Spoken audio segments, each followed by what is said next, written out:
Esta noche con el maestro Vicente Espino Jara. Él es el columnista de esta ciudad de Jalapa, columnista municipal. Buenas noches y gracias por estar aquí. Qué gusto, Mario, a tus órdenes y un saludo al auditorio.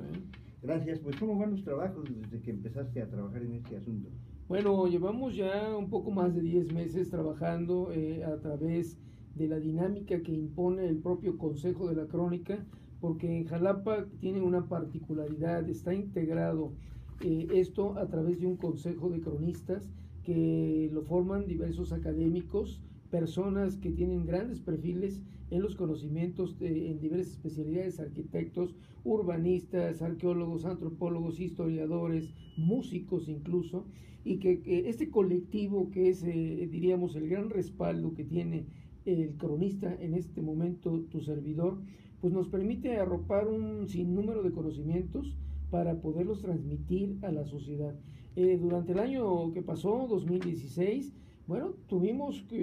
las personas que amablemente nos siguen una serie de actividades muy diversas en las cuales trajimos ponentes de fuera de Jalapa, ponentes locales. El gran mérito, creo que lo que se está trabajando es en la dinámica innovadora de la historia. Los cronistas normalmente no somos historiadores, pero tenemos la obligación, el gran compromiso de socializar el conocimiento, de llevarle a la sociedad qué es lo que se está escribiendo, qué es lo que se está publicando, cuáles son las novedades en la investigación. Y en estos 10 meses hemos tenido más de 20 novedades en investigación en las diversas áreas del conocimiento de Jalapa, bien sea en cuestiones de música, bien sea con los jesuitas o como lo fue con cuestiones del urbanismo de Jalapa, del mito de los barrios u otros tantos temas que nos han permitido dimensionar la historia de Jalapa de una manera más dinámica, más social y sobre todo involucrando a la población joven que está habitando esta ciudad y que debe de tener primero que nada el conocimiento para que además esto le traiga como un adicional el orgullo de sentirse jalapeño, habitante de esta ciudad, y la identidad que fortalece el que tengamos un arraigo con nuestra región, con nuestra ciudad capital, que sin duda alguna pues tiene mucha historia que compartir, no nada más al interior de Jalapa, sino con el resto del estado, que implica también la dinámica que es la capital, que es la sede de los poderes públicos, y que esto también es historia y es cuestiones de contemporaneidad, desde la toma del Palacio de Gobierno el pasado mes, que ya es un hecho histórico, claro, que ya es un hecho de la crónica diaria de Jalapa, hasta, bueno, podemos regresarnos hasta cuando pasó por aquí Hernán Cortés, ¿no? Y que dejó testimonio de que pasó y que fue recibido en estos pueblos, sin precisar Jalapa, pero que pasó por aquí, que fue bien recibido, hasta Bernal Díaz del Castillo, que ya dice que pasaron y que se detuvieron en la población de Jalapa. Entonces, bueno, tenemos mucho que compartir, pero la gran invitación que yo haría al auditorio es que también el auditorio nos tiene que nutrir de mucha información, porque esto tiene que ser en dos sentidos: en el sentido de que todo el conocimiento que vayamos explorando enriquece a ambas partes y contribuye a consolidar, pues lo que decía yo hace rato, este orgullo, esta gran identidad de vivir en Jalapa, que es todo un honor, sin duda alguna. Pues lo que dices es totalmente cierto, porque además la historia de esta ciudad pues se remonta, yo creo que antes de la llegada de Hernán Cortés. Sí, sin duda alguna, en el mundo prehispánico, el territorio que ocupa Jalapa, por su propia naturaleza de fuentes de agua que eran abundantes y que lo siguen siendo, subterráneas, bueno, permitieron que la población agrícola del mundo prehispánico se asentara en estas regiones, y que esos asentamientos y esas parcelas y esos núcleos de población que encuentra el conquistador, bueno, pues enamoran al conquistador, porque en el tramo del puerto de Veracruz hoy, ¿no?, la zona costera, que era tan inhóspita, y llegar a la Ciudad de México, bueno, Jalapa fue así como que el remanso para que ellos decidieran dónde colocar una primera orden religiosa, un lugar donde hubiera un espacio para recibir a los viajeros y que tuvieran un descanso, que se va a traducir en muy pocos años en las construcciones del antiguo monasterio de los franciscanos, que estaba dedicado a la Natividad de María Santísima, y que, bueno, estuvieron también los Hipólitos con un hospital para atender a estos viajeros que venían de Europa de 2 o 3 meses de viaje, que llegaban a Veracruz y que no era nada saludable, dicen las crónicas, y había que subirlos a un lugar donde hubiera diríamos, ese equilibrio natural para que pudieran recuperarse y seguir su viaje a la Ciudad de México. Y qué mejor lugar que Jalapa, ¿no? Donde el clima sigue siendo bondadoso, donde la naturaleza es abundante y donde los nacimientos de agua y agua fresca, agua deliciosa, siguen siendo elementos de identidad y de formación. Y bueno, esto va a seguir transitando durante el paso de los años, y cuando vemos que nace Antonio López de Santa Anna, que es un jalapeño, que sin duda alguna es un jalapeño que se distingue por los hechos que sean, pues nace en Jalapa porque tienen aquellos hombres comerciantes o empresarios del puerto de Veracruz, tienen sus casas de descanso en Jalapa, desde que se están llevando a cabo las ferias comerciales en el siglo XVIII, pues ellos tienen en Jalapa sus casas de descanso para que en tiempos de mucho calor venir a Jalapa o mandar a sus familias o mandar a sus esposas para que sus hijos nazcan en Jalapa, porque son las mejores condiciones en salud. Y de tal manera que, bueno, Santa Anna nace en Jalapa,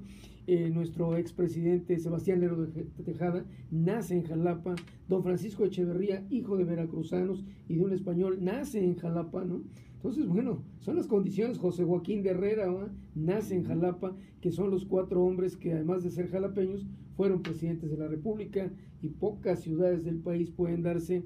el gusto y la satisfacción de haberle dado al país 4 presidentes, como nuestro caso. Y ya no agregamos lo veracruzano, que se extendería un poco más. Claro, definitivamente, porque la política mexicana en unas épocas estuvo totalmente, ahora sí que cooptada por veracruzanos, ¿no? Sí, y bueno, fíjate que yo creo que una de las grandes